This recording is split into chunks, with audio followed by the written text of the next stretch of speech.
Barrister Shamim Haider Patwari বর্তমানে জাতীয় পার্টির রক্ষাকর্তা।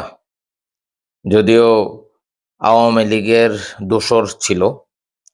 সে একটা পোস্ট করেছে ফেসবুকে, মাত্র সামনে আসলো, এটা নিয়ে একটু কথা বলি। তিনি বলছেন, বড় একটি দলকে ভোট ছাড়া ভোট করলে ভোটের দিন সেই দলটি ভোট প্রতিহত করার চেষ্টা করবে। বড় দল বলতে কি জাতীয় পার্টিকে বোঝাচ্ছে নাকি আওয়ামী লীগকে বোঝাচ্ছে? যদি আওয়ামী লীগকে বুঝিয়ে থাকে তাহলে আওয়ামী লীগ তো পালাই গেছে 5 তারিখ। সভানেত্রী ছিল শেখ হাসিনা, প্রধানমন্ত্রী, রানিং প্রধানমন্ত্রী ছিল স্বামী নামির, সে তো পালাই গেছে।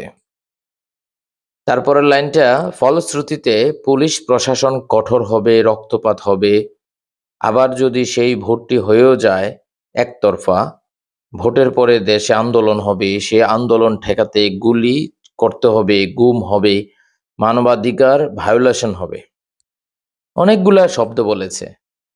এই যে শব্দগুলা বলেছে, শেখ হাসিনার আমলে আওয়ামী লীগের সাথে জাতীয় পার্টি আঁতাত করে নির্বাচন করেছে। হাসিনার আমলে মানবাধিকার ভায়োলেশন হয় নাই।